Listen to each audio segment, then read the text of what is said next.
Hey guys, welcome back to another video at Jensen's Reptiles. So today we're going to be talking about snake mites and how to treat them naturally.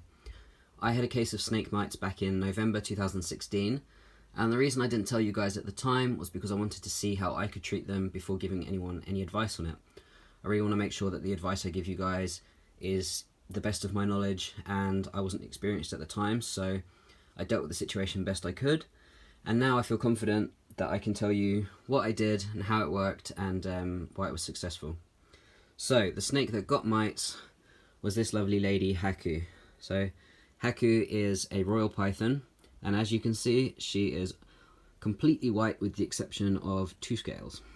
The reason I detected the mites so early is because Haku is white, and little black mites stood out really easily on those white scales. So she's most likely going to want to go back to bed, and I'm going to let her, so you might be staring at an empty enclosure for a little bit here, but I've just woken her up so I could show you. Now, I caught the mites really early. There were about 4 or 5 on her, and so I mean that was easy enough to deal with. I could take the mites off, no problem. I used a little bit of oil, some water and paper towels, and I ran her through my hands until there were no mites on her. That was really simple. Now the problem is dealing with the eggs. You have really 2 options. You can either use chemicals, or you can go the natural route and use predatory mites. Predatory mites feast on snake mites like there's no tomorrow, and they eat them in every stage of their life cycle. So that's what I wanted to do. As you can see, the enclosures I have, whilst using artificial foliage, all of the branches and the substrate is natural. So instead of having to remove all of that and keep my snake on paper towels and possibly disrupt her feeding schedule, and you know, Haku's a sensitive type, and mostly she just wants to be like that, as you can see there, just poking her little head out and having a snooze. So I really didn't want to disrupt that too much. So I got some predatory mites. They're branded here as Taurus mites, and I put them in the enclosure. And I want people to know that when, or if your animal gets snake mites, it's not necessarily anything that you've done wrong. They thrive in the same conditions that these animals do. So that kind of high-ish humidity and warm conditions, they love it. So quite often a situation can get out of control, which is why I always advise handle your animals when you can. Give them a good check over. When you clean their enclosures, check the animals. When you've changed their water, make sure that you're getting that visual check on them, and you're checking their belly scales, all sorts of things like that, just to make sure if there's anything gone wrong, you catch it really early. Snakes with mites will often sit in their water bowls, and you'll see mites at the bottom, so giving them a deep enough bowl to soak in is always good.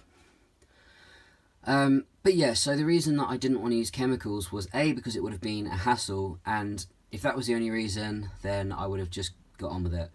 You know, you do anything for these animals, it's not a problem. The main reason for me is that I keep invertebrates and I keep amphibians, and I would have had to move them out of the house to be using chemical sprays. I had baby snakes at the time. I still have baby snakes, but they were incredibly young at the time, incredibly sensitive lungs. So I didn't want to risk that. I didn't want to put all of my animals through that and having chemicals flying around the house when I could treat something naturally. So that's why I went down the route of predatory mites. These guys, when you put them down, they scatter, and snake mites walk in a straight line. That's why they're so easy to identify. They're kind of slow. Predatory mites are incredibly fast, and as I said, they scatter in all directions. So if you have a problem, they're going to find it. And I got an XL tub of Taurus mites, and they eradicated everything in, I'd say, about 2 weeks. So after 2 weeks, there wasn't a sign of a single mite on Haku or anyone else, and all of the animals were treated in a preventative measure just to make sure that any wandering mites or any eggs weren't an issue. So yeah, I can highly recommend Taurus mites. If anyone has any questions about them, do let me know in the comments. I'll get back to you as soon as possible. I will say that anyone who said they haven't had success with them, after I've spoken to them, they've usually realised that it's because they haven't kept the mites in the right condition. Taurus mites also like it to be quite damp, and they like temperatures to be pretty warm, so you want to up your temperatures by a couple of degrees, not for a long time. I'm talking 3 or 4 days here to get them going.